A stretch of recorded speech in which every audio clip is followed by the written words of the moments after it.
Hello and welcome to Doyle Boys, a podcast where each week us three brothers decide what is the absolute best of any given topic by going through a knockout tournament.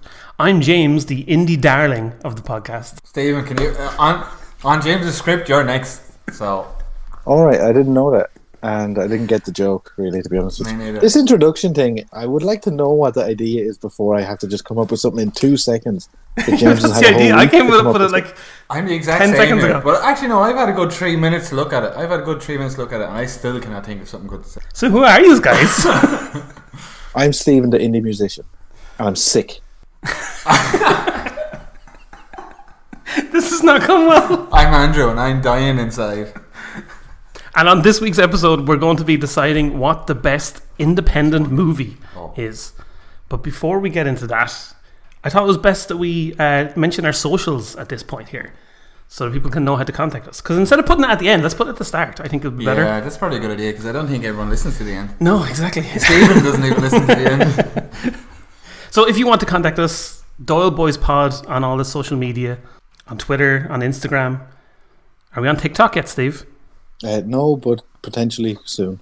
And if you want to email us, you can email us at doyleboyspodcast@gmail.com. Just like Kaleva did. Uh-oh, I can't find it. Oh no. I hope you're pronouncing that correctly now, James, because this is our number one fan. Our number one Kaleva fan of the show. Kaleva Poincare. Oh, I hope I'm pronouncing your name correctly. I know, Andrew, you're a big fan of Kaleva yourself. I'm massive fan of Kaleva, but James is saying Kaleva Poincare. But Stephen very intelligently said Kaleva Poincare, which I think is more correct. It probably is, but I'm not known for my pronunciation of things. Are you not? No. What are you known for? Handsomeness, okay, I think. Okay. But Kaleva said that he liked our podcast, and then he said goodbye. He or she, they liked our podcast. That's true, but I do actually know it's a he. Oh, dear. All right. Do you know Kaleva? Yeah, he's like from my community of people. So all right, awesome. Hey, Kaleva, we're so happy to hear from you, and we think you're great. You're all right. There could be more. No, we have to be like really nice, so we encourage other people to say hello. All right, Kaleva, enter me. Sorry, that just kind of took it. That's my topic for the week. That was a great intro, top class intro. Probably one of your best. Probably the best intro we've ever had. Let's dive into what we're actually going to talk about this week. Mm-hmm. We're talking about independent movies. And what is an independent movie? That's the real problem. Yeah, well, I like how you introed that now. But my only issue with it is that you're very good at explaining these things. So I think you should explain what an independent movie is, because me and Stephen want to hear that. I agree. Stephen should explain what an independent movie is. Well, it's going to be a challenge because... Right, I don't want the podcast to be about us saying this one's not really independent, this one's not really independent.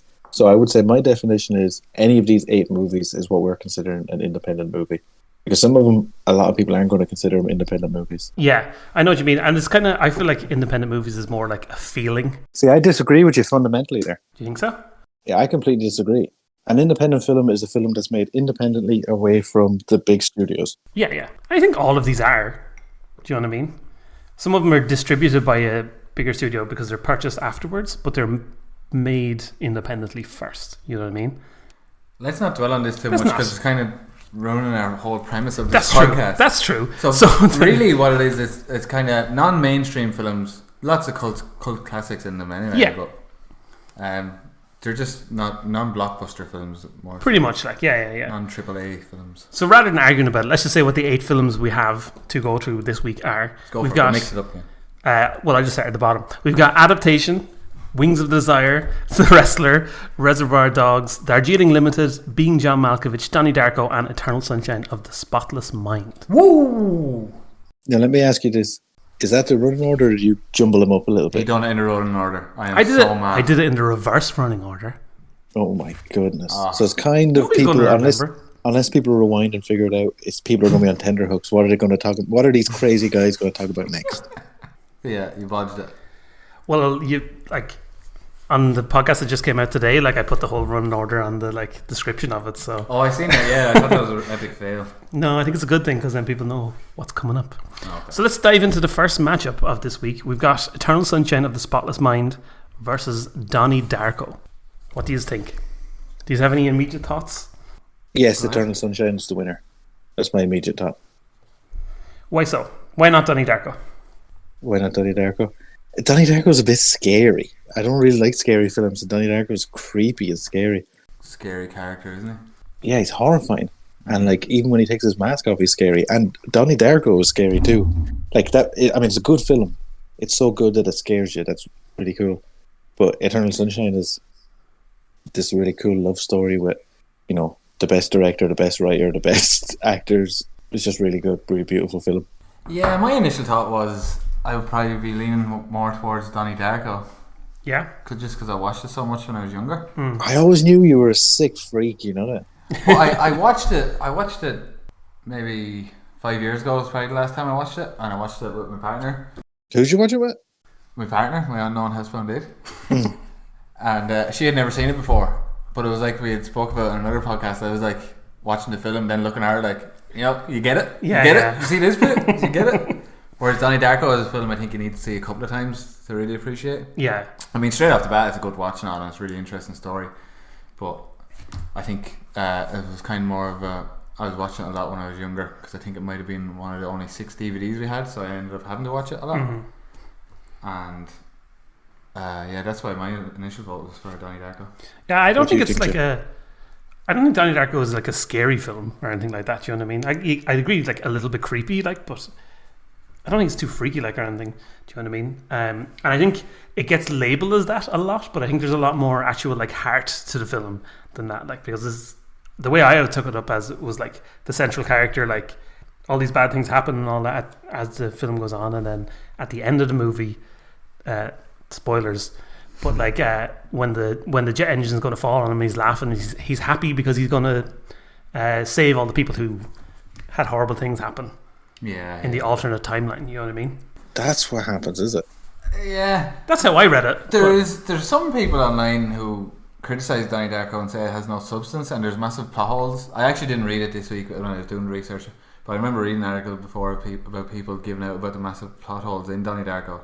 But I think they've looked too hard to actually find a plot hole. Because I think the director, this is the only good film he ever made, and I think people have issues with his other films. Yeah. I'm not 100% sure, but I think that's... I don't remember any other films by that director. I think he made one more, and I think it was quite poor. Oh, Stephen sounds like he has a point there.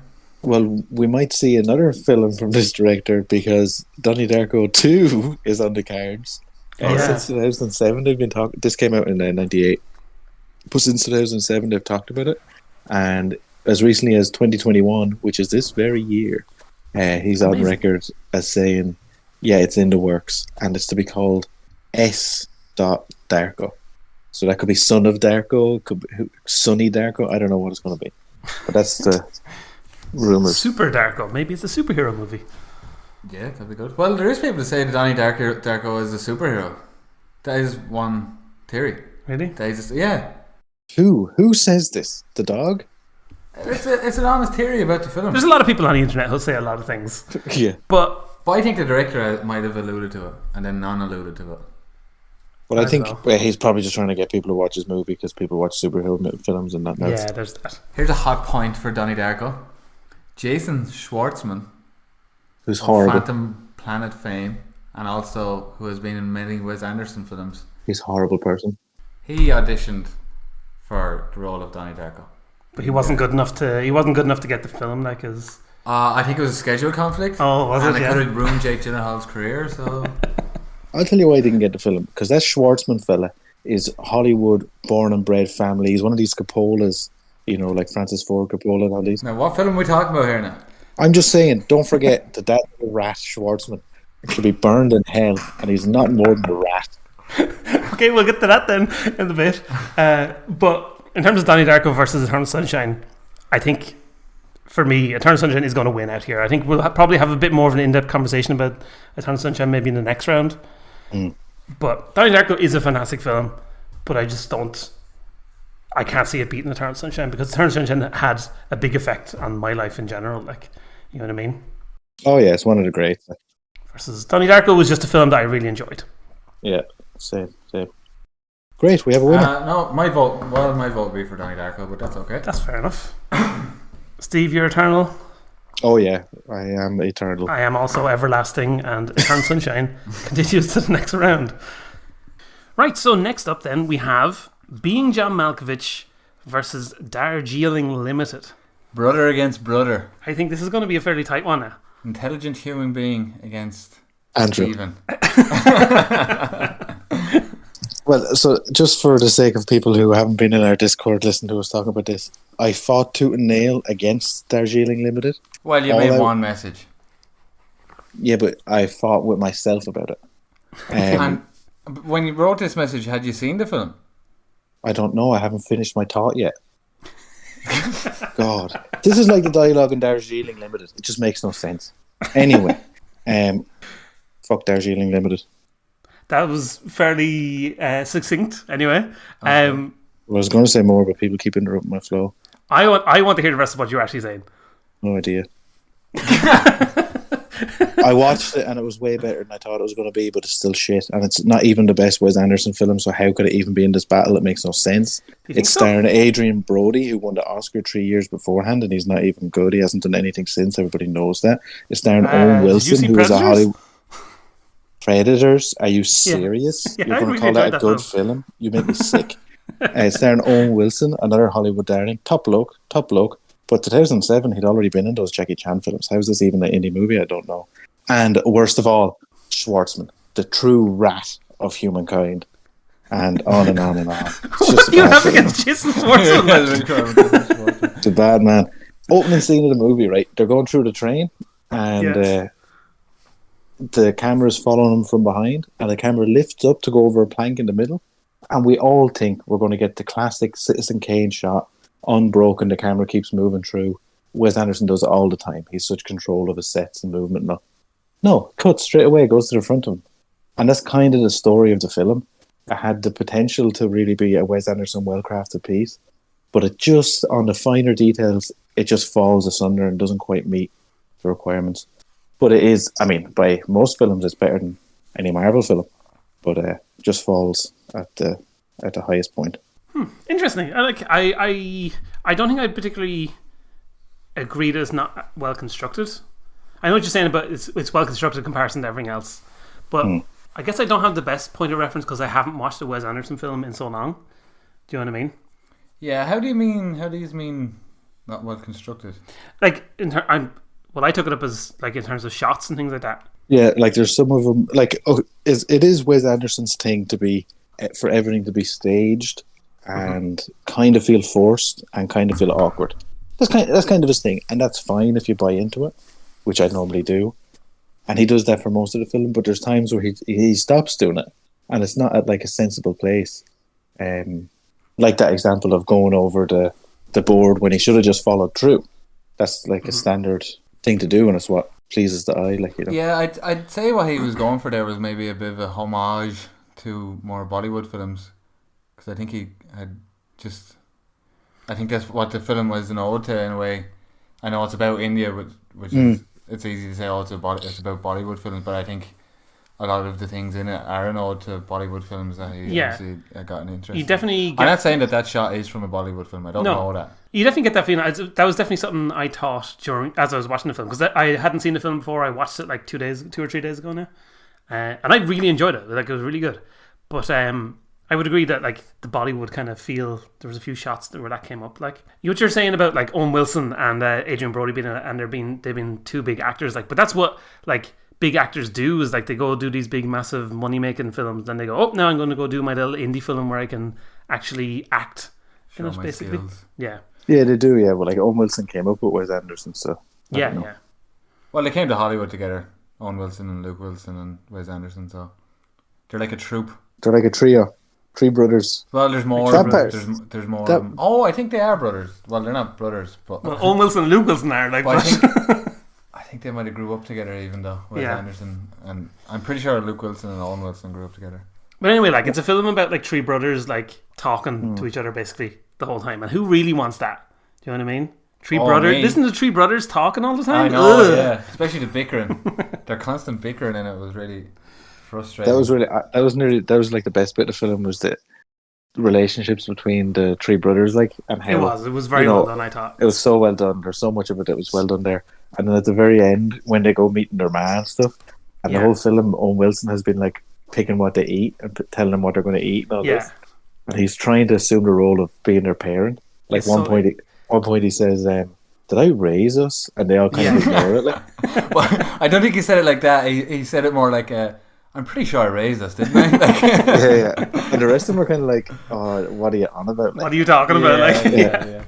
And then when they go meet the ma, she does the picking food for them thing straight away, and you're all like, that "Oh, stuff. Like, it's really good." Like, I remember watching the Royal Tenenbaums, and then I said, "Jeez, I really like that film. I wonder what else that guy has done."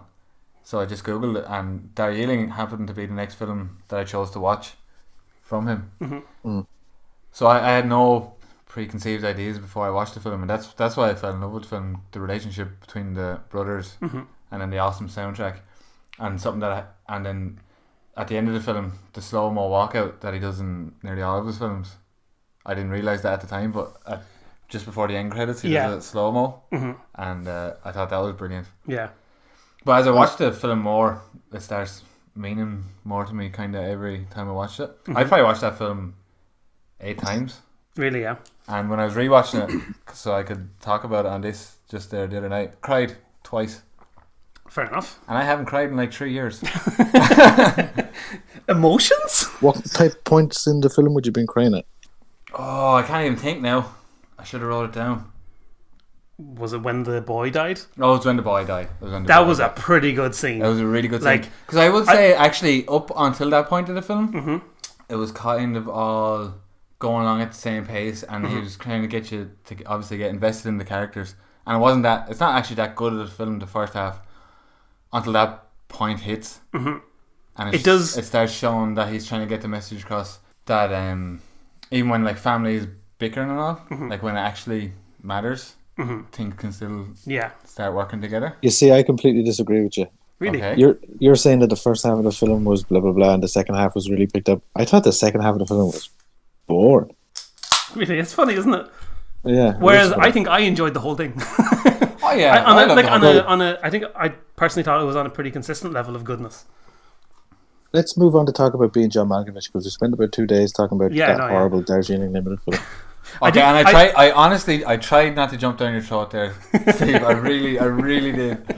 I just want to say one thing, that bit where the boy dies or whatever, like, you kept thinking the boy's soul. Yeah. No, right before he dies, it was the most hilarious bit in the film, I thought, where like they're walking along the stream and Owen Wilson just goes, "Look at these assholes." Yeah, that's really funny. And then within like 30 seconds it turns and one of them dies. And it's like, I thought that was just an incredibly emotional package.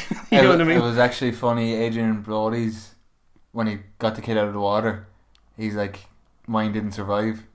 So they're still in a competition with each other. He's like, "Oh, I will be the one that lets everyone down." But what about being John Malkovich then? I watched it when I was a lot younger, and so I rewatched it just last night. Well, you really rewatched all these films, Andy? Fair play to you. No, not all of them. We'll get to that. we will. I didn't enjoy it. Really? Yeah, I didn't think it was that good of a story. Really? I don't think any of the actors were that good, bar John Malkovich. Not even Cameron Diaz. I thought Cameron Diaz was fantastic in that film. Why? She was just like a caricature of a nervous girl. Yeah, but like inside another man's body. Oh yeah. The exact opposite of what Cameron Diaz is. Like, do you know what I mean? Okay, but I was watching the film I wasn't watching the film because of Cameron Diaz. Yeah, no, I understand that. But yeah, I watched the whole thing and it was decent, but I didn't enjoy it that much. Yeah, because it was kind of dark. The whole film was dark. Everything was dark in it. I don't like those. I generally don't like dark films. No, I like dark comedies, but I don't like things that are shot dark the whole way through. It kind of. I get you. Yeah, that's a the soundtrack wasn't especially good. I think I watched it like 2 months ago, just randomly. I saw it was on Netflix or something, and I absolutely loved it. Like I was like, I hadn't seen it in about 10 years, and I was like, oh yeah, this is why this film is so good, because like it does take lots of twists, like, and there is a lot going on in it. Do you know what I mean? And like, but I didn't remember things like, I didn't remember the main guy, John Cusack's character, whatever his name is, how much of an asshole he was. Like he immediately gets this job, and then he's like, I'm just going to cheat on my wife now. That kind of bothered me. Yeah, because it moves so fast. I need a job. Okay, I'm in this weird mid-floor. Oh, here's this girl. I'm going to go cheat on my wife. I hate everyone. Yeah. I was moving really fast. The whole film moved quite fast. It does And move. nothing really happens. I think life is like that. Life does move fast. Like all of us, like you'll be going along in your normal life of patterns and patterns and patterns, and then all of a sudden there'll be a very swift change, and suddenly it's a new life. That is true. Yeah. Like I like the way that it moves along at a rapid pace. Like, Do you? you know, I think it's cool. And Without ever really getting anywhere. Don't you think? no. I definitely take your point of it being such a dark film. That's one thing where Darjeeling Limited shines, where it does look good. The cinematography is good. Oh, it absolutely does. In Like, Darjeeling Limited, there's no doubt about that. They did And hand have paint to- every single elephant on the train. Yeah. I'm sure they did. They did. Like, that's, yeah, in being John Malkovich, I can't think of any, like, there's some cool shots, but there's no, like, beautiful shots. Do you know what I mean? There's nothing, like, that makes me go, Well, like, when he goes down that space tunnel and becomes John Malkovich, that's the shot, I think. oh, yeah, that's, I What would was so totally good agree. about that? I would totally agree. That was exactly in my head. I was saying there, that's the cool shot of the film. Do you know what I mean? Mm-hmm. But I think, like, every shot in Darjeeling Limited is beautiful. You know what I mean? Yeah. Basically. But that's Like, what Wes Anderson goes that's for, what he isn't does. Yeah, like, yeah, I know, obviously, like, I don't know. There were some of those shots where Schwartzman was raping that poor Indian girl. Jesus That- Christ. I didn't think were great. I don't know if that's how I read that bit. Yeah, I wouldn't be a big fan of sex scenes in films anyway, really. He So. was forcing himself on her something awful. Well, at least it didn't show the scene. You know, it was like smooch, and then you see the aftermath or whatever. So, Steve, why did you pick Steve, why did you pick being John Malkovich? Nobody should edit out Andrew's stupid stumble there. I don't know. I just was like, here's 3 films. They're indie. Oh, like, That was it. I think that totally deserves to be in the conversation of these films. Like, it's a huge. I know. Oh For me, yeah, I'm not saying it doesn't. I'm just asking Stephen's opinion. I'm only asking yeah. Stephen's opinion because I feel like we probably both know which way we're going to vote unless Stephen sways, which he's inclined to I do. knew before the podcast. So I knew which way I'm going to vote. I'm ready to vote now. Let's vote. Go for it then. So, Steve, you are Voting last. no, because well, okay. I think it's pretty obvious which one you're voting for. Like, But he might just change. Don't know. that's true. Or he already has an idea and it won't be changed. That's true. Well, Andrew, what are you then? Well, I'm going to vote for Darjeeling Limited. I probably would also go for Darjeeling Limited. Really? Just because I do love being John Malkovich a lot, but there's a couple of other films in here by the same writer that we're going to talk about, and we talked about one already, Eternal Sunshine. And I think of those 3 films that we have in here, John Malkovich is the weakest of the 3 personally. So, and also my God. maybe because I've Oh, seen take Darjeeling. longer to make your vote, James. Will you, please? I know, yeah. Everyone No, can't I'm wait just to going to say, hear. because Darjeeling Limited, I just watched it the other day. It's fresh in my mind and it's really good. So that's what I'm going to go for. Here's how bad I am at maths. Well, as you were saying that and you were clearly voting for Darjeeling Limited, I was sitting there thinking, God damn, I can't believe being John Malkovich won. Anyway, Steve, what was your vote for what it's worth? Well, I just think it's an interesting point that James made there, that of the 3 films by the same writer of being John Malkovich, it's not the strongest of those 3. So that's just interesting. Because Darjeeling Limited is not Wes Anderson's best film, but it's somehow on this list. But I would vote for Darjeeling Limited, also because it's fresh in my memory, because I only watched it the other day. And being John Malkovich is dark. You're so right, Andy. It's a dark film. A unanimous one. I did not think that was going to be unanimous I at would all. say that Anderson is my favourite director. Yeah. And you kind of put it on me to say which 2 Wes Anderson films are you going to pick? Because I said I'd just pick my favourite one. Mm-hmm. And that's my favourite one, so that's why it's in here. That's reasonable. So next up, we have Reservoir Dogs versus The Wrestler. Go on, James. No, go on. Cream yourself off on the wrestler there. We all know you want to. Wrestling. Well, Mickey Rourke is great, and it's such great casting. His perfect casting for that film. Like, Perfect casting, with his whole yeah. history of like his boxing and all that stuff, like in the early 90s. And his great fall from grace. Yeah, his father. Because he Yeah, fell exactly. out of everything, and then he came back, which is the story of the wrestler. I hate his face, though. I really hate his face. That's part of it. That's part of The Wrestler. Like, it's like Mm-hmm. he looks all beat up and messed up. Like, he's this like 50-year-old guy who was in the 80s. He was like a big, massive international star, and then it all fell apart. And now he's like still obsessed with trying to be famous. So it's like a biopic of Randy Orton. Well, James, that it's not like a biopic, or is it like a biopic around here? James nodded. I was just making a joke. Maybe it is. I don't know what's going on in Randy Orton's life. Yeah, no, Randy Orton is still very popular. So that was a very succinct description of the wrestler. Does anybody know what the storyline of Reservoir Dogs is? Now, I know because I looked it up, but does anybody else know? I did not remember until I looked it up too. Interesting. How don't you remember the storyline of Reservoir Dogs? I knew the general gist of it, but not like the like, how it went. Like invading the White House? Are they trying to stop Earth from getting blown up by the aliens? They're just after committing a heist, and it's telling the story up to the heist and after the heist. That's what it says on Wikipedia, yeah. But that's what the film is about. Yeah. And it's about the characters in it. Yeah. And like, how love conquers all. Wait. To be honest with you, with Reservoir Dogs, that whole story, whatever the story of the film is, I don't even care. That's sort of aside to me. The thing for Reservoir Dogs is when people are talking to each other, I'm entertained, I'm having fun, and I believe in every word that they say. Like, yeah. And that's kind of, Quentin Tarantino's one of his big stamps. He's going to use the N-word, there's going to be blood, there's going to be great dialogue, and there's going to be great music. Yeah. And this film has it all. Well, I don't think many N-words, but it's in there, yeah. Yeah. But I think, when Reservoir Dogs came out, like, there was no one else doing that style of, like, people talking to each other and just having a conversation and stuff like that. You know what I mean? I know what the words you're saying, but I'm not sure that that's true, so I don't want to just say yeah. No, I might be wrong, but, like... Yeah, I know those words too.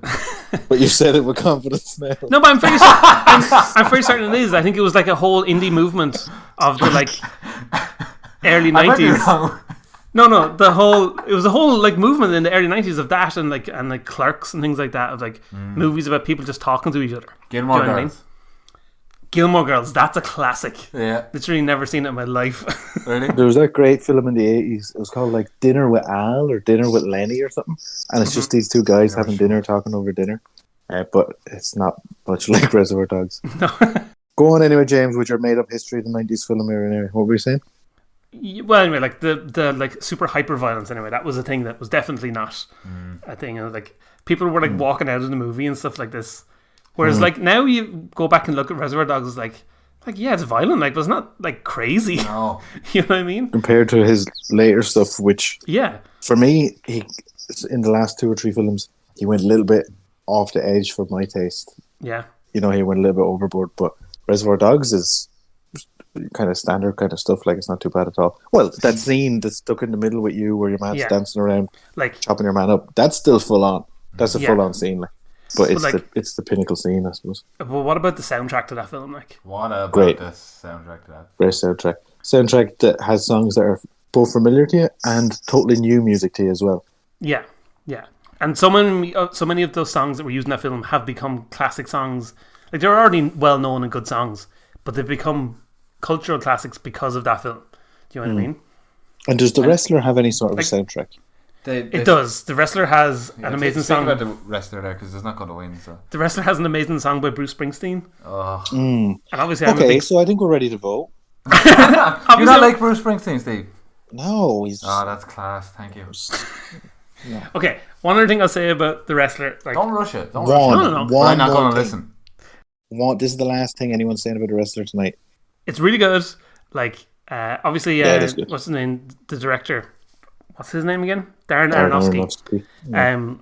Like, he's a pretty big director in general. Like, but he did Black Swan then after this film. Like, really? And Black Swan sometime after this film, yeah. Yeah, and Black Swan was like a huge, big, massive film. But like, they're basically like companion films. They're both like about the same. They're both about being like obsessed with your craft or whatever, and like the lengths you'll go to like satisfy that in a way. It's just funny that like one is about, fancy ballet, and that wins all the Oscars. Yeah. And then the wrestling one, it was very well received, but like it didn't win the same acclaim. Black Swan was quite a good film, though. Black Swan was very good. I would like them both equally, kind of thing. Aronofsky has some good films, definitely. Yeah. But I think I can see which way the wind is blowing on this one. I don't think I'm going to be getting the Wrestler through this stage. No, Reservoir Dogs. You can't beat Reservoir Dogs. Yeah, Reservoir Dogs, like, it's quite. It is a pretty classic. I think the best point made so far was Stevens about the dialogue. When you listen to him talk, you're just like, that's so. It's lovely, isn't it? Yeah, it's yeah. A lovely dialogue. I remember reading a book about Quentin Tarantino, and basically, like, It was like talking to his friends that he was friends with before he became famous, basically, and they were basically saying like, yeah, all the conversations in that film are just conversations that we had with him. Oh, really? Yeah.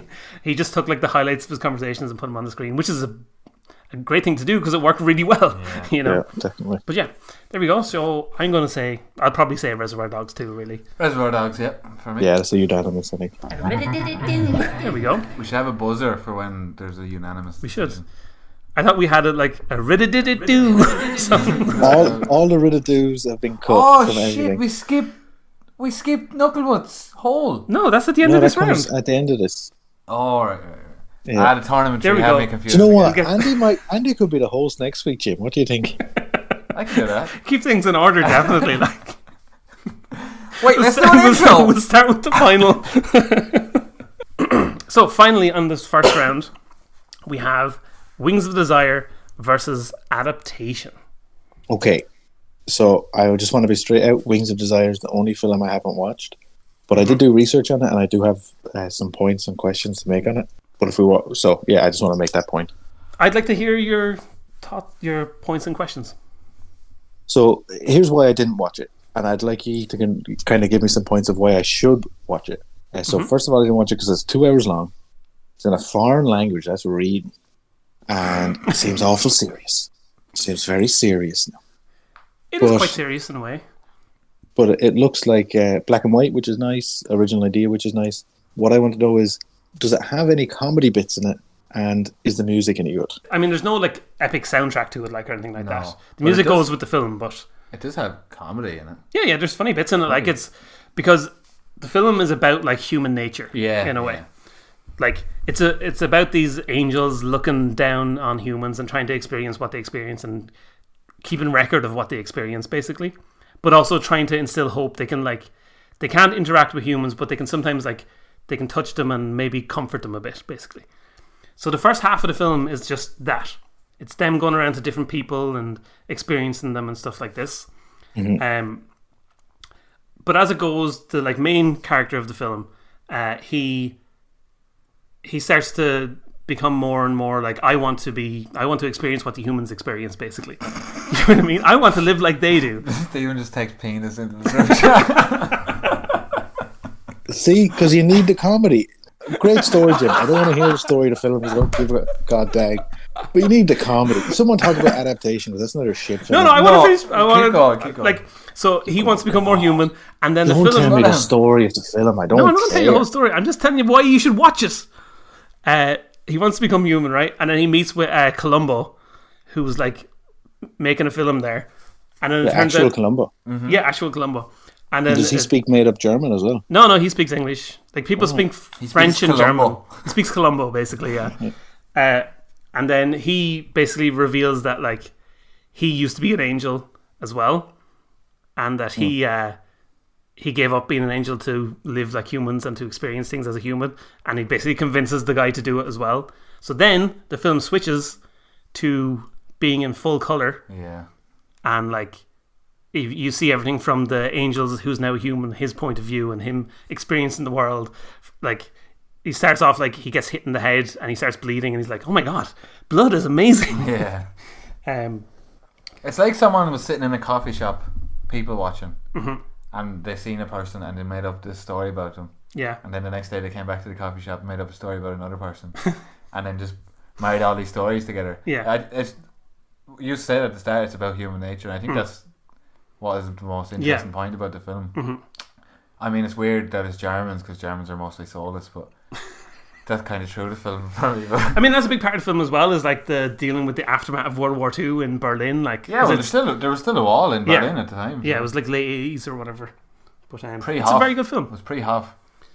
Pre-Hof. That's a huge big delineation for the Germans, you know. But what about Adaptation? Adaptation. I watched Adaptation the other night for the first time ever, I think. Unless I watched it years ago. I had a feeling I might have watched bits of it years and years ago.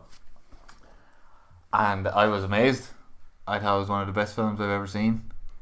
Just because I think all the characters in it were so believable. Were so real. Yeah, It was shot really good. Great cast. Great cast. great cast. Great cast. Now, obviously, Nicolas Cage is in it twice.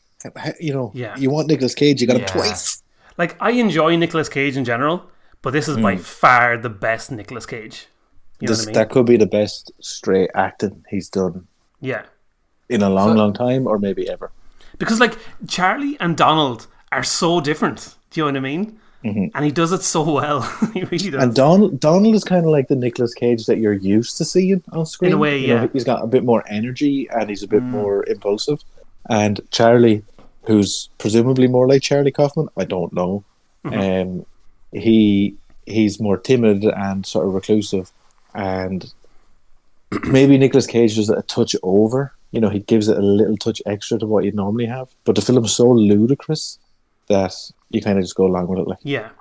Like, so when you say about Charlie Kaufman there, it's just a big thing of this film is it's written by Charlie Kaufman, as being John Malkovich and Eternal Sunshine were. But, like, it's about the character Charlie Kaufman. Who now? Which character? The character Charlie Kaufman. It's about him writing the movie, like. And John Malkovich. Yeah, that's right. But, like, that's what's really interesting about the film is, like, there's such a blend of, like, what actually happened in real life, because the real life thing was, like, he was commissioned to write the film about the book, and then it started becoming this thing. You've explained this so badly. I know. So Adaptation is a film about Charlie Kaufman was trying to write a script from a book about orchids, and he got writer's block, and he couldn't figure out how to write this script. Mm-hmm. So what he decided to do was write a film about having writer's block, about writing this script. But he never told anyone. Yeah. He never told any of the producers or anything, or the financiers or whoever it was, that he was having these issues. Yeah. And then he just handed him this script. Imagine. Well, I don't know how long it takes to write a script. Like, Yeah, he probably had a couple of years or something maybe. But that's just a genius idea. Yeah. To be so bold. That's crazy, like. He's a crazy writer in general. Like, he's so imaginative. Was this pre John Malkovich and Eternal? This is during John Malkovich, because as they do in the film, like he's on set and John Malkovich talking about the script. Yeah, and that's what happened in real life as well. Like, you know. I thought it was so interesting. Yeah, I find that to be very painful. Like movies about the writing of a movie, or songs about writing songs, or poems about writing poems. That would alienate me straight away now, personally. Why? Did you not enjoy that about the film, like? Yeah, that's the aspect of it I didn't enjoy. Like the caper, like the running around caper part of it is all good, that's all fine, like, and all the kind of weirdness there. But the whole, you know, the story of it in terms of this is why we're doing this and this is the reason for our motivation for action. I just like, all right, okay, fair enough.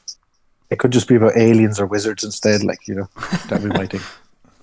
But that's a personal taste thing, like doesn't make the film objectively bad. But in terms of the writing thing as well, like I think that plays into the film in a glorious way of like that. Like it starts off as being this kind of neurotic examination of like Charlie Kaufman and his problems by Charlie Kaufman and his problems with life. But then as his brother decides that he's going to write a movie as well, and he writes this like big action movie with a convoluted action movie that like suddenly gets bought for like millions of dollars or whatever. Then as his brother starts to come more into the movie starts to take a turn in that direction as well, like, and become more kind of actiony and absurd and everything along the way, like. And I just think that's fascinating. I think it's such a like, it's like this kind of meta narrative to it, like, but works really well, and it tells like a satisfying story.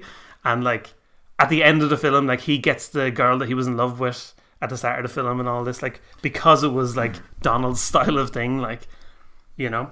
And I love the whole idea that the screenplay is credited to Charlie and Donald at the same time. And I remember on the DVD, there's like even like there was like a whole section of like films by Charlie Kaufman, films by Donald, and it was like this film and the other made up film that he did. Like, you know what I mean? They committed to that bit and they never gave up on it. And I think, as far as I know, like Charlie Kaufman has always like maintained, oh yeah, Donald was real and he died. Do you know what I mean? Like, he's never said anything different. I remember being so confused about that at the time when I was really into that film. Yeah. And I could never figure it out. I never figured it out. But it definitely he never existed, right? Yeah. So, oh my God. I remember thinking at the end of the film, there's like a shot down in New York Street or something, and all these orchids come up and they start pollinating each other. And so my final thinking of that film, I thought of a quote from esteemed office manager, Robert California, who was played by James Spader. And Another amazing actor. Great. And my main thought was, there is only sex. Everything is sex. So, and what I mean by that is, at the end of the day, we're all just trying to find someone to fall in love with. Yeah. And I think that's maybe what Charlie Kaufman was alluding to. Yeah. Because the flowers were just pollinating each other at the end, and even the guy had his spiel about pollination and how it's about finding your partner during the film. So I think that's what the film was about. Yeah. For me, that's what I took away. I think that's a perfectly logical reading of it. Do you want me to make more James Spader's quotes then? Yeah. What a mind. Really a trope through the mind of a maniac now again. Thanks for that, Andy. The connections that you make is just...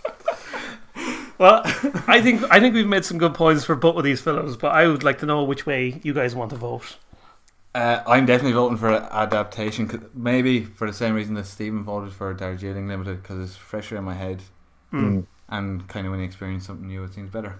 Well, I'm going to vote for Wings of Desire because I've seen Adaptation and I would not watch it again.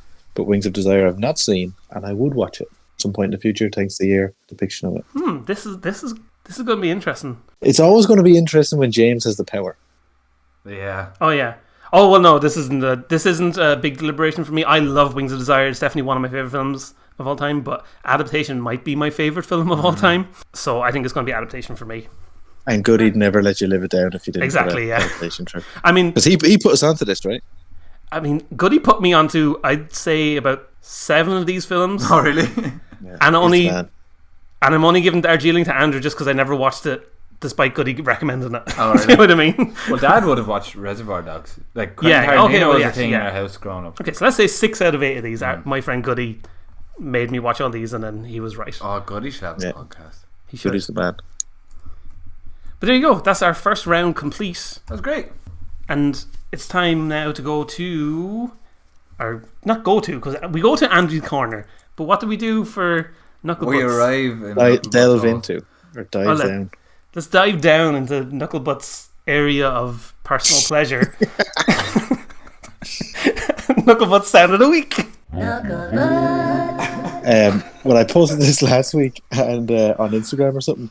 And the guy who was the pick last week, Cake Flaps, he commented saying something about Knucklebutt's hole, and he goes, "And what a lovely hole it is." So that's funny. But this week on Knucklebutt Sound of the Week, we're giving a shout out to Just Jared Beats on Instagram. He makes kind of like lo-fi hip hop stuff, but the main thing he does is he uses a machine called the OP1, which just has lovely sounds, and you can take the sounds from an OP1 and make Kanye West sounds, which is really, really good to do. I got his sample pack there last week and it's awesome, and I used it to make this song that I'm entering into a producer competition. You'll hear a bit of the song there now.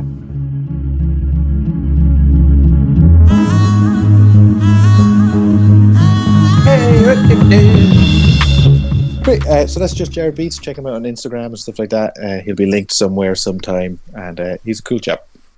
There you go. And if you want to get involved in Knucklebutt's hole, please get in touch. Yeah, send some music our way, right? We always like to hear good music. Mm-hmm. Definitely.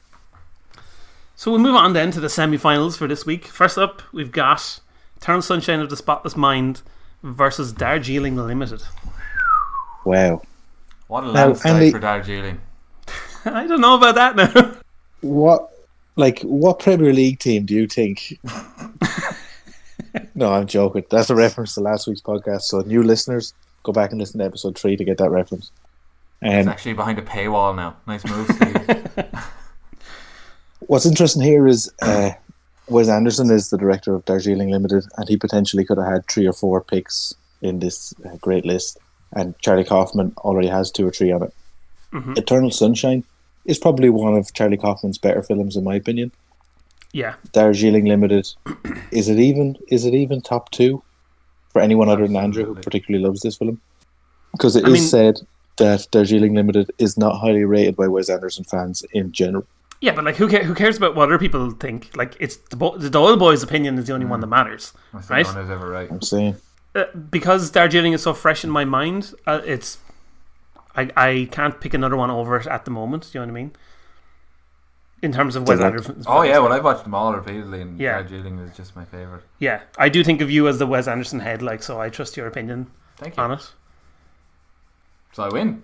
No, we're just moving on here, are we? So we didn't really talk too much about Eternal Sunshine in the first round, but like, what a movie! Like, it's such a cool concept. Like the idea of, like, well, obviously there's the core idea of like wiping your memories away or whatever, but like having seeing the length of a relationship, but seeing it from like the horrible end that it ends up as, but then going back through time and seeing where it all began and what made them kind of like fall in love and all that kind of stuff as the film goes on. It's such a cool idea. It is, and it's sort of a lesson. It's such like a film to watch with your partner, because it's sort of a lesson for people in long relationships who might be thinking, you know, you might have forgotten the early, bright, glorious days of why you fell in love in the first place, and just remind you, oh yeah, this is the person I'm with now, and this is why I'm with them.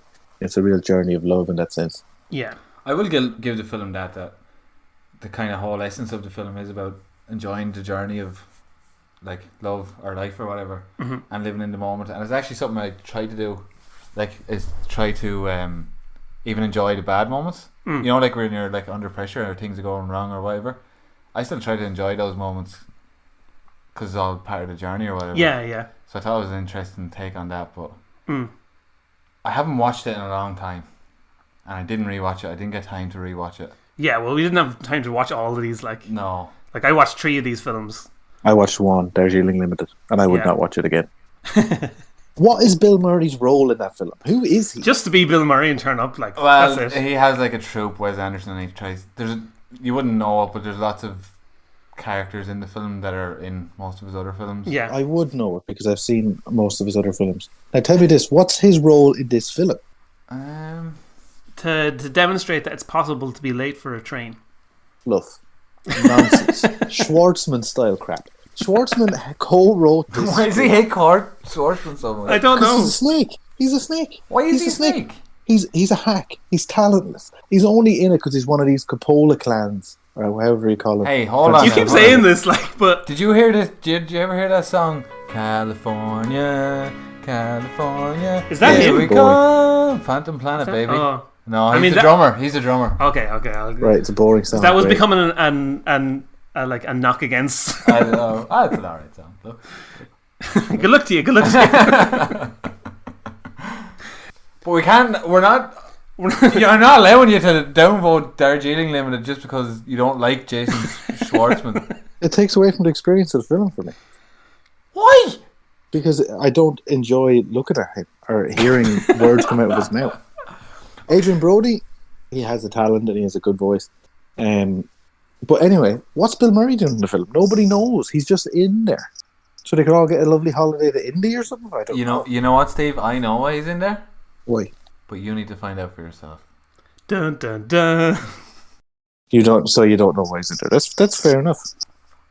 I know why every actor is in Eternal Sunshine of the Spotless Mind, because So one of the things that we took against being John Malkovich was that it wasn't as like good looking as Darjeeling Limited. You know what I mean? It wasn't as beautiful. Whereas I would say the opposite about Eternal Sunshine. Like, there's some beautiful stuff going on in that film, and there's a lot of cool like things happening in general. Like the director, what's his name? Michel Gondry. Michel Gondry. He's done so many cool things and so many cool music videos and things like that. Like the bits where like the memories are disappearing like around them as they're running along, and like World class. the world going out of focus while Joel is like trying to deal with stuff. And And Gondry is one of these cats who doesn't like to use like After Effects or post production and all that. He likes to do it all for real, really in camera. And you can kind of feel that because it feels real, even though it's the dream world. You can get the sense of reality from the film, which I enjoy. And I thought that Sorry. Oh, sorry. Go ahead, Andy. No, go ahead. I was going to say that I also really enjoy the like the props in the film. He puts on weird gear and stuff like this to do the job of removing the memories when he's asleep at night. And what's his name? Frodo Baggins from Lord of the Rings is over there. And very enjoyable. Oh, that's someone's face I don't enjoy looking at. Elijah Wood. Yeah, he's meant His to name, Elijah. He's meant to be slimy and everything in that film, though. Like, so Well, he's slimy, well like, cast. I'd say. Well But cast. he's not. He's actually lovely. He's a lovely. No, don't lovely tell me chap. that, because I don't want to be heartbroken tonight. But apparently, Michel Gondry met with or no, it was Michelle Gondry or Charlie Kaufman. One of them met with Jim Carrey in like a pre-production meeting, and Jim Carrey was like, "Oh, I'm having this manic depressive episode," and they said to him, "Oh yeah, please stay like that. That will work really well for the film." And Jim Carrey was like, "That's what Hollywood is about." Yeah. But like, what a performance by Jim Carrey! Unreal. It was brilliant. Was that like the first Jim Carrey, like proper? No, like Truman Show was before no, this. Truman Show was the first one. But it was definitely in a period where he was at his finest in terms of being an actor and all that. Yeah. And he kind of dipped after that. Like, he kind of disappeared from the screen for a long time, and he just wasn't as good. And he's never really made it back to those heights in any serious way. But he was so good in this film. So good in that film. Literally everybody in that film, I would say, is perfectly cast. Like, there's nobody bad in it. Like, wow. You know what I mean? That's, you know what, Jim? You might be right in that, sir. Could you say the same thing of Darjeeling Limited? Absolutely, I could. Who else could you get to play Jason Schwartzman? Who else could you get to play Bill Murray's character? I don't know, a plank of wood. I don't know why you're so obsessed with Bill Murray. No, the thing the whole point of getting Bill Murray in the film was just to, no, you know what? No, you have to find out for yourself. Well, he's obviously there to represent her dad. That's obvious. No. What is he there for then? You have to say something, Andy. You can't just... Because otherwise you're losing this, because I've put up a point against Darjeeling Limited and you haven't been able to counter it with anything other than whispers and fakeries. It's not whispers and fakeries, it's masks and shadows. Very different. Mirrors and shadows. Bill Murray's in it because he's in all of his films. That's why, yeah. That is literally the only reason why he's in it. Yeah. And everyone loves Bill Murray, so why wouldn't you put him in it? Yeah. So daft. I was a bit disappointed though when he was in there that. Wasn't enough Bill Murray. Yeah. He was in the opening scene. I was like, oh. Yeah. I would agree with that. Yeah, so great. So how are we voting here, lads? I'm going to go ahead and vote. I'm going to cast my rod out here, right in the middle of the ocean. I'm going to be shocked, I'm sure. Darjeeling Limited. Oh. Yeah, and of course I'm voting for Eternal Sunshine of the Spotless Mind. It's actually pretty. I'm losing this. I know. I feel like you might. I think I am going. I think yeah. I love Darjeeling Limited. I love the story of three brothers going on this journey together, like, and discovering more about each other, basically, like, and reconnecting and all that kind of stuff. And I love Eternal Sunshine of the Spotless Mind. But one thing I felt when I watched that film today, I felt sad after the end of it. Even though at the end it's meant to be kind of like hopeful about them starting this new relationship, it left me feeling sad, which I didn't like. And I like films that leave me feeling hopeful, which Darjeeling did. Yeah, that's true. You know, there's some people who say that the ending of Eternal is about they keep going over and over this path of getting back together and breaking up and erasing their minds, and they're stuck in insanity. So that would be sad, wouldn't it? That would be sad, but I don't agree with that. That'd be a reason not to vote for it, wouldn't it? No. But it's such a cool dream-like kind of thing. Yeah, dream. What a cop-out. Dreams? Sure, anything can happen in your anything dreams. Can happen. Yeah, exactly. Well, not your dreams, you have low aspirations, but... Well, with that insult in mind, no! I think I'm going to go for Eternal Sunshine of the Spotless Mind. Oh, what a cop-out. No, I love that film. I've loved it for so long. Yeah. I know you love it, but I think if I had watched Darjeeling like 5 years ago, and it still had the same effect on me now, do you know what I mean? It's just because Darjeeling is brand new, and I think it's really good. But it's not my fault that you didn't watch it. I know, but I'm just saying. James, you've already pulled a Schwartzman and kissed him in the hallway. There's no point in buttering him up afterwards. Just dump him. Let's move on. True. It's gone. Okay. What a metaphor. So with that in mind, then let's move on to our other semi-final: Reservoir Dogs versus Adaptation. So you chose Adaptation, Jim, did you? I think I did, didn't I? Yeah. Yeah. So I'll vote Reservoir Dogs then. Screw you. Oh, this is how we're playing it, is it? No, this is a real toughie. It is, isn't it? Probably for the same reason that you voted Eternal there. Adaptation is very fresh in my mind. Adoption. Adaptation. I was actually waiting for all the mispronunciations of Adaptation by Andrew. It is, yeah, it's fresh in your mind because it's so new. But I like, as I said, Adaptation tells this wonderful story of like how of writing, and I know Stephen, you're not a big fan of that, but I love that personally. I don't always love that in shows in general. Like I don't like songs about writing songs, but because it can be very cliched. You but don't I think like this cakes about making cakes. yeah, exactly, yeah. Ugh. Yeah. Podcasts about recording podcasts. Yeah. Yeah. But like riding bikes. but I think that film does it so well in such a unique way, in a unique Charlie Kaufman way, that like I love it. Yeah. The thing I liked about Adaptation was I sat down and I had in my head that I was going to watch a couple of these films, and I was trying to take notes. So I was thinking about the film more so than I generally would as I was watching them.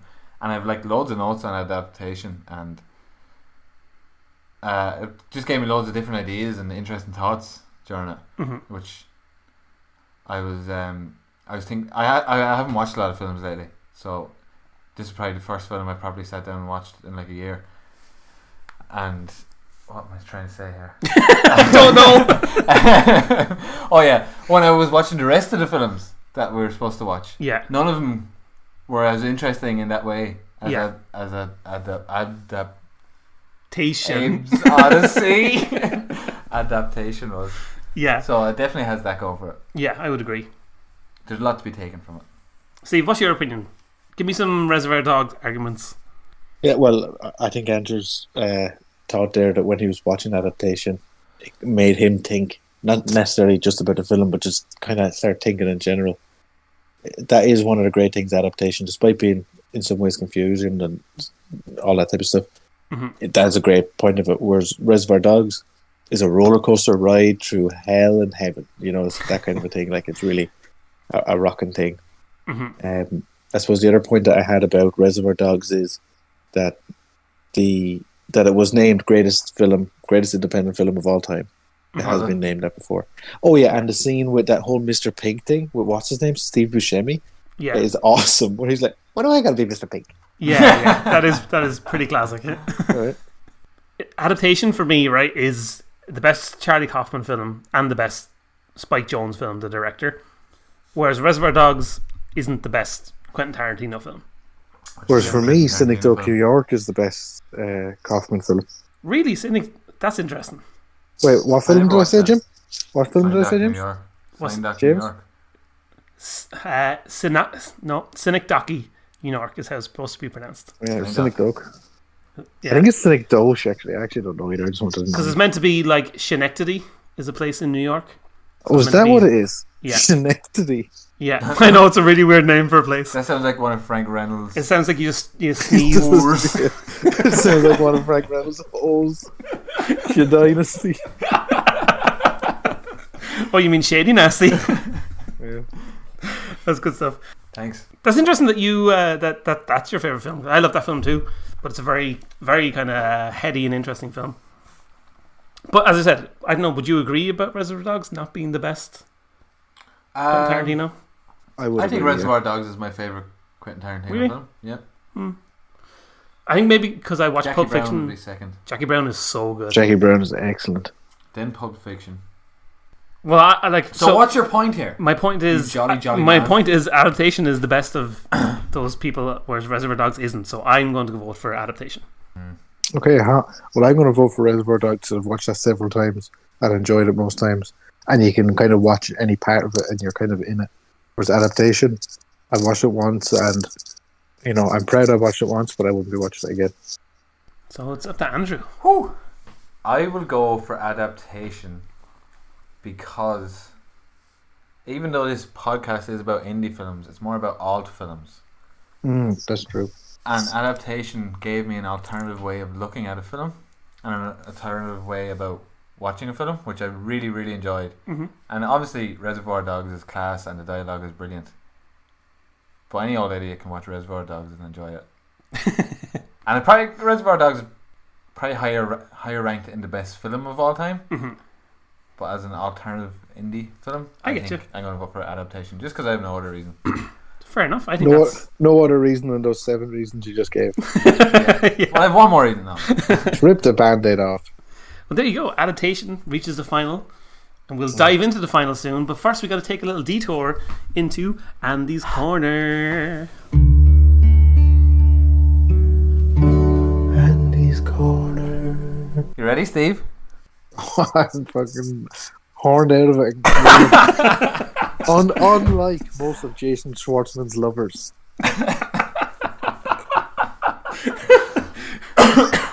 So if we can keep up this hatred of Jason Schwartzman and feuding with Joe Rogan and this podcast, even when we get big, that'll be great. That'll be good, yeah. We keep building these rivalries as we go on. Yeah. Add them to the list. So Andy's Corner this week, we're going to get to know each other a little bit better. Guys, I would like to know, if you could have one superpower, what would it be? Oh. You already asked us this before, right? No. Do you have an answer first queued up, like for yourself? No. I was just kind of seeing what you'd say, and I'd just go with that. I mean, my favorite hero, my favorite superhero, in a lot of ways, is Green Lantern.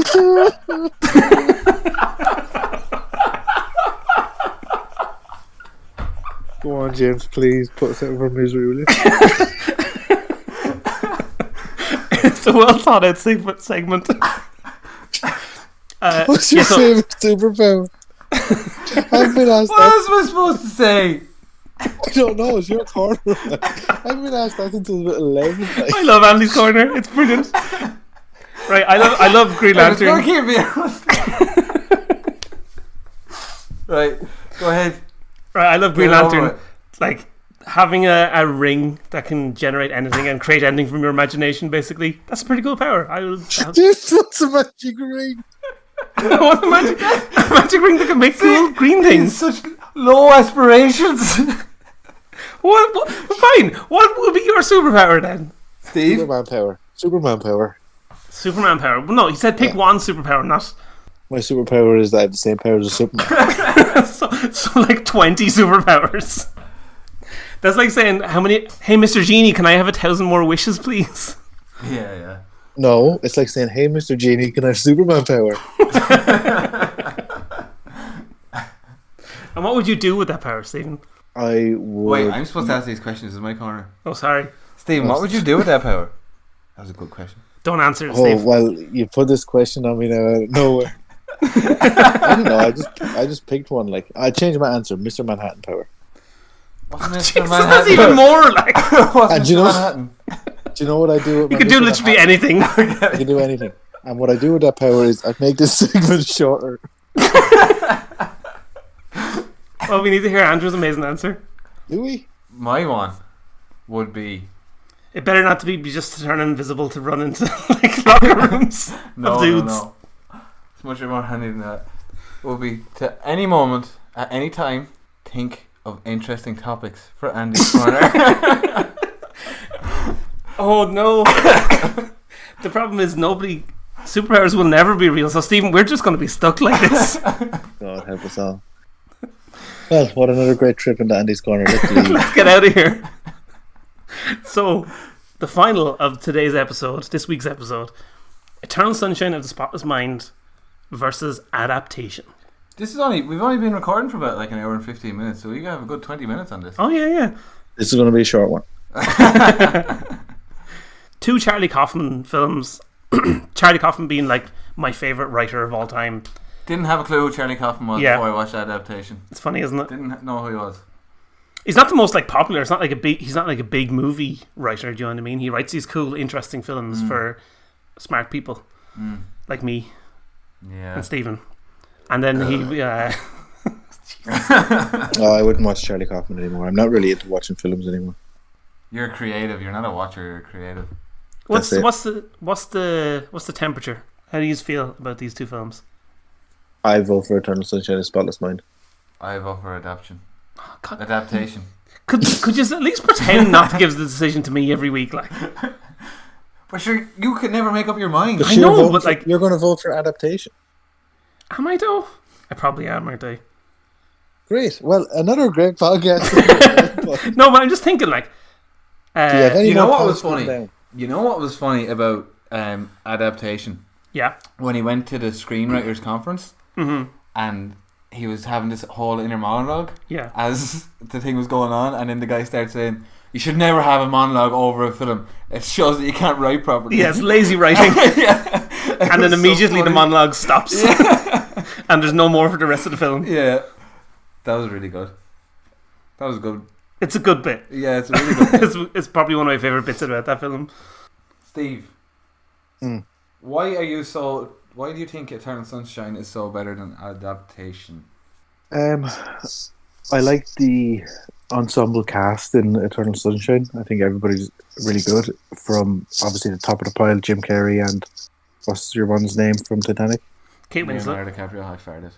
Kate Winslet, yeah.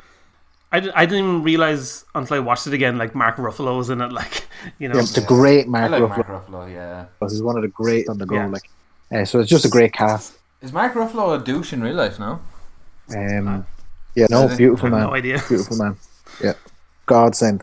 He looks after everybody, does everything for anybody. He's a great man. Can we have a podcast about Mark Ruffalo? Absolutely. Mark Ruffalo versus Mark Ruffalo. Should we rename the podcast Ruffalo Boys? Oh, we could. And you know what Mark Ruffalo Ruffalo's Soldier. secret is? Ruffalo Soldier. He's always Ruffalo. That's true. The Gruffalo. Something else about Ruffalo. I don't think you're going to get there. Yeah. I love Eternal Sunshine. It is, again, it's one of the best films of all time. But one of the best indie movies of all time, certainly. That's why it's in the final. But I do think it's probably is going to be Adaptation for me, just because I love that film so much, and it's such it has such a... I love the whole meta-narrative idea of telling... The whole what? the whole meta-narrative idea Oh, of... meta narrative. What do you think I said? I don't know. That's what I said. Huh? About, you That's know, an interesting point. No, go ahead. about about it being about writing films and all that. Like, I think it's cool. I love that. I enjoyed it, and I love the performance. And like I said, Nicolas Cage is probably best thing that he's ever done. You know what I mean? Some people hate on Nicolas Cage. I don't get it. I like Nicolas Cage. Yeah, no. I was actually thinking that we could do a whole podcast on the 8 best Nicolas Cage films. That could be interesting. Face Off. What I'm most shocked That's the by in best this one, hands down. Face Off is excellent. What I'm most shocked by in this final is that somehow in this indie podcast episode, it's 2 Kaufman films and not 2 Wes Anderson films, and we didn't get to talk about the good Wes Anderson films. That's what you're most shocked about. That's what I'm most shocked about. But great, I think we've made our Shocking vote. stuff. What a bombshell. What a bombshell. There you go. I think voting wise, I go Adaptation. Andrew, your Adaptation too. Yeah. Yeah, and I'm Eternal Sunshine. There you go. We have our winner for this week. Adaptation, the best indie movie of all time, according to the Doyle boys, who know everything. But don't really know what an indie film is. Yeah, that is the only thing.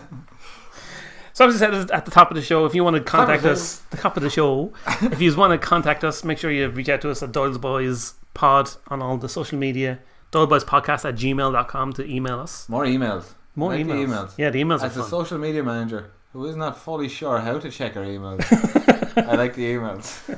And even more than the emails, what we prefer is likes, comments, shares on Instagram. All that fun stuff, yeah, definitely.